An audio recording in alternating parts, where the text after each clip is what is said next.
What is up, guys? Welcome to my review for Arrow Season 8, Episode 2, titled Welcome to Hong Kong, the 9th to last, but also kind of the 8th to last episode of Arrow, as Episode 9 will actually be a backdoor pilot to Green Arrow and the Canaries, and Stephen Amell won't even be in it, so I don't really consider that to be an episode of Arrow. Turns out this season only has 9 episodes, but anyway, this being the 8th to last episode of this show ever, it definitely has to do a lot, especially since it sets up the crisis, but as it turns out, last week's episode, which was a surprisingly great episode, was not a fluke at all, and it's not like they made one great premiere and then from then on out it goes downhill, as this episode is practically equal in its quality to the last episode, maybe a slightly worse, but also I think it's better in some regards. So in this video, I'll obviously talk about the crisis stuff first, which is everything except for the flash forwards, which is something that I would do anyway, but either way, let's begin this review with everything to do with the crisis and the main storyline of this episode, which is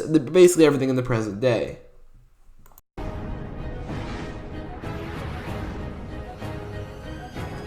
So the episode begins with Oliver waking up in a bed, and in Hong Kong, he sees the Monitor who tells him that Earth 2 was destroyed, and I really like how they began this episode. It's very similar to episode 1, beginning right where Oliver needs to be for his next mission, and then also the Monitor is talking a little bit, but also we have so many questions that are yet left unanswered. It is answered pretty quickly, but the actual confirmation that Earth 2 was completely destroyed, and there's nothing left, which the Monitor tells Oliver that Earth 2 was destroyed. This was a great opening scene. Again, I've said this so many times, but literally every single scene where the Monitor is present, that scene is automatically pretty damn good. Maybe one time in the flash forwards of the season finale of Arrow Season 7, that wasn't the case, but really every other time, especially in this season in the present day, the Monitor showing up is always a plus. But then John shows up and they fight a bunch of Triad people. Pretty good fight scenes. The fight scenes in this episode I thought were pretty damn good. They're kind of different from last week's episode. I think they're directed and shot differently, but in their own way, I think the fight scenes in this episode are pretty good, but it's nowhere near the best part of the episode. The best part of the episode comes right after this, it starts right after this, as Oliver and John reunite with Laurel. Now, obviously, this actual scene where Oliver and Diggle reunite with Laurel is not the best part of the episode. However, I think it does start the best part, or at least the best storyline of this episode, and that has to do with Laurel. Laurel is used as the emotional side of Earth 2's destruction, as in the last episode, the moment where Earth 2 was destroyed was crazy, it was insane, it's such a great twist. However, it wasn't emotional. There were billions of people that died, at least two of which, we all really like, and we obviously, if they were to die on screen, it would be very emotional, those characters being Jesse Quick and Harry Wells. That is, if they died. We don't actually know they did, and I highly doubt it. I highly doubt that they would kill those characters off screen. However, what we actually saw in the moment, it wasn't exactly emotional at all, and it wasn't supposed to be, because this episode is what really did, or what used the emotional side of all that death, specifically with Laurel Lance. As in the beginning, Oliver tells Laurel that Earth 2 was destroyed, which she refuses to believe, which is obviously, I think, reasonable because it's a crazy thing that just happened. A whole universe was destroyed, but also it is a stage of grief, which is denial, and they do that, I think, perfectly. Laurel denying that Earth 2 was destroyed and not being able to believe it, and trying to use the interdimensional extrapolator to go back, but it doesn't work, so she thinks it's broken, not that Earth 2 doesn't exist, so she goes to David Chen, apparently somebody she knows, somebody who has multiversal knowledge, and somebody who can maybe fix the extrapolator, and he fails to do so, or he doesn't really need to because it's not broken, as Earth 2 is actually destroyed. She's also joined by Lila Michaels in this storyline, and I think basically every single moment of Laurel learning or realizing that she is the only one left from Earth 2, she doesn't know that Dr. Light and King Shark exist, or possibly Jesse Quick and Harry Wells. She thinks that she's the only survivor of Earth 2, but also she knows that Adrian Chase, somebody that seems like she was getting pretty close to,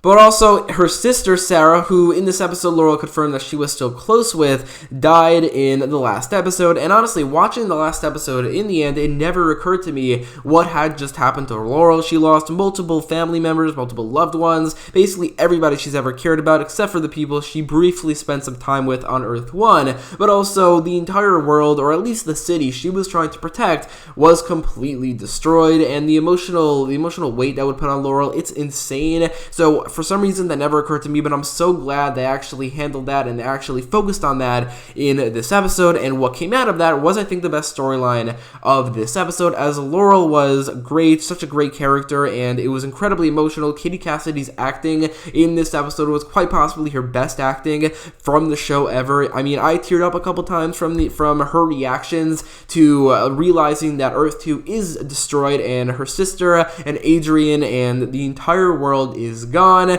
It's amazing, it's incredibly emotional, and it's the best part of the episode, and Laurel, I think, is a great character. So with all the Laurel stuff out of the way, let's talk about Oliver's storyline, which is very, very good as well, as this episode just does so much right. In this episode, Oliver, his new mission is, like, it's not what I thought it would be, or at least the theory I had. I said in my trailer breakdown that it's not likely, but I think it would have been cool if his mission in this episode was to find Ryan Choi, as not only is Ryan Choi going to appear in the Crisis, seemingly in having a big role, but also in the comics, he's from Hong Kong, so this would have tied in perfectly. However, I said it's not likely, as he wasn't cast until the filming of Crisis began, so it probably wasn't going to happen, and that wasn't the case, as it turns out that he was going to find a character named Robert Wong, an original character who I doubt will have that much of a significance in the actual Crisis. In fact, I doubt he's going to actually appear in the crossover, but leading up to the Crisis, he will help out the Monitor, do something, probably build the device that will maybe bring together multiple universes, but that was the main storyline of this episode, Oliver retrieving that guy to help the Monitor. So Oliver and Diggle find Robert Wong on the Argus internet, as Diggle calls it, but then they are cornered and attacked by the Triad. It's a pretty good fight scene, but then Oliver and Diggle are cornered and then are saved by Katana. It's an awesome entrance. It's really cool seeing Katana back again. I don't think she's appeared enough since Season 3, and I really hope she appears in the crossover. There hasn't been any news or casting or set photos of Katana in the crossover, and I, for some reason, at this point, doubt it, but I really hope she does appear, as she did appear in the original crossover, or the original Crisis, so I think she could appear in this one as well, especially since in this episode she knows about the Monitor, she helps Oliver in one of the Monitor's missions, and I think she definitely should return for the Crisis. But it is revealed why Katana was in Hong Kong, as she was in the Crescent Order in Season 4, but also if she was not in the Order, she would surely go to Japan, which is where she's from. It's revealed that she was kicked out of the Order for giving Nissa the Lotus back in Season 4, and now she's actually being hunted by the Crescent Order or something, which isn't really brought up again, but she's in Hong Kong to make sure that what happened to Akio in this city never happens to anybody else, and obviously that comes into play in this episode as the Alpha Omega returns. But I think Katana, like I said, is great, but Oliver and Katana talk about the Crisis, or at least Oliver tells Tatsu about the Crisis. Apparently she's heard about Marnovu, apparently the Crescent Order knows about Marnovu, and it seems Oliver thinks that the League of Assassins do as well. Two things that I kind of have a hard time believing. The Monitor being a cosmic being who typically doesn't really have anything to do with Earth, unless if the Crisis is happening, so he would not have gone to Earth before. I wouldn't really expect the League of Assassins or the Crescent Order or anybody outside of the people who know about him to know about him, or the people who you would think know about him. However, for some reason in this universe, the Crescent Order and maybe the League of Assassins do know about him, and somehow Tatsu does as well. The moment where she says, "You mean Marnovu," when Oliver was talking about the Monitor, was an insane, crazy moment, but at this point, I don't really know if it makes that much sense. But the storyline does continue with the Triad kidnapping Robert Wong, and Oliver going up against China White. Now, this was actually pretty cool seeing China White, even though I don't really like her very much as a villain. I don't think she is a very good villain. I think it's crazy how she debuted in the second episode of the show ever, and now, like 160 episodes later, I'm pretty sure this is the 162nd episode of the show, she is still recurring as a villain, and she's still around. Whether or not she appears again, I don't know, but I think that is pretty crazy, and for some reason, that I think is, that is why I think it's cool to see her, because if that wasn't the case, then she would not be a very good villain for this episode. After the Triad kidnap Robert Wong, Oliver, Diggle, and Tatsu, they try to find him, but while they are, Tatsu and Oliver argue about Oliver blindly following Novu, as Oliver kind of did the same with Amanda Waller. Oliver argues this, and he is right, that isn't the same. Neither case are the same. For Amanda Waller, she did threaten his family, but also with a Monitor, he's a cosmic being. I don't think that not listening to him is an option, honestly, especially with what Oliver saw in the last episode with the destruction of Earth 2, but still, these arguments are pretty interesting, especially them talking about Marnovu, the vagueness and the mystery of who he is and what his goals are and what he's doing and how he's trying to get to where he's doing. It's all very mysterious, and honestly, I really like how they're going about it. So Oliver infiltrates a secure base to find Robert Wong, and he's not there, but he does find the Alpha Omega virus. The fight scenes here are pretty good and all, but them finding the Alpha Omega virus is pretty insane, and it's a crazy, insane direct callback to Season 3. But that returning was pretty cool. Oliver takes one and sets out to make a deal with China White, where he gives her a sample, which turns out to be fake, in exchange for Robert Wong.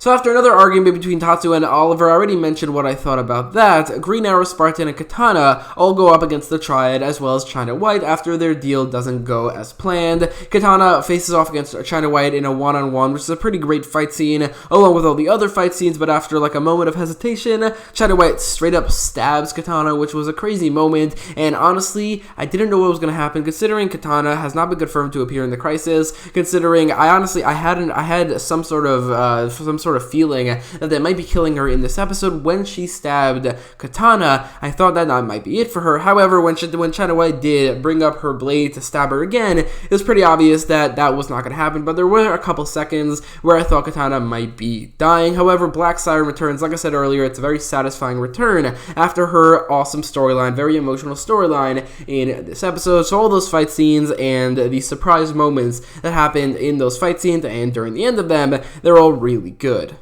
So the episode ends with two different scenes setting up the future. Oliver talking with Katana. It's a nice moment, but he says that he's going to go to Nanda Parbat to get information about the Monitor. I don't really know what he means by this because there's nobody at Nanda Parbat, I don't think. The League of Assassins were disbanded, so, I mean, it's probably completely abandoned. So whatever he's talking about, I don't know. But even still, we're going to see Thea, Talia, probably Nissa, and the Thanatos Guild. The first three I'm definitely excited to see return, and the Thanatos Guild I'm definitely interested to see what they're going to do with them, but that's all definitely exciting. And for the second episode in a row, Arrow has an insane, crazy ending cliffhanger. In this moment, Lila Michaels reveals to basically the audience that she's been working with the Monitor this entire time as she meets up with him, and they speak to each other as if they know each other, even though they've never met each other before on screen.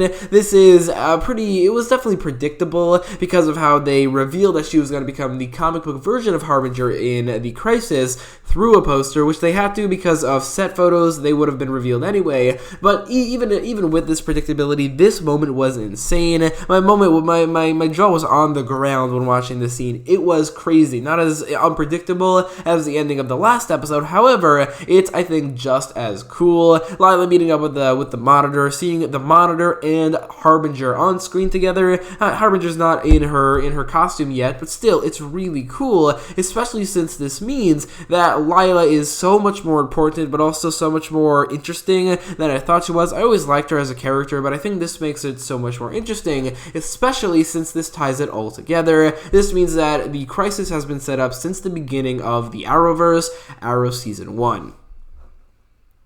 And because of that, because of how much more interesting it makes Lila, because of how exciting this is for the Crisis and how it all ties together, I'm just so excited, and I absolutely love this scene. I was giddy watching this scene. Like I said, my jaw was on the floor. It was crazy. Again, like I said, I thought this was going to happen. I knew it was going to happen. It was predictable, but only because of the reveal and only because I wanted it to happen, and I'm so glad that it did. I'm really excited to see where this goes, what this means for John and Lila's relationship, what this means for Lila. Has she been working with the Monitor this entire time, like before the show, before she met John, or has it only been recent? But for some reason, the Monitor wanted her to keep it a secret. I'm leaning more towards the latter. However, I would prefer the former, as that would, like I said, tie it all together. But her how she feels about John seems very genuine, which it could be either that she's been approached by the Monitor recently but told to keep it secret, or that she just genuinely fell in love with John, even though I guess she wasn't supposed to, or she was only supposed to get into Oliver's life or that surrounding world,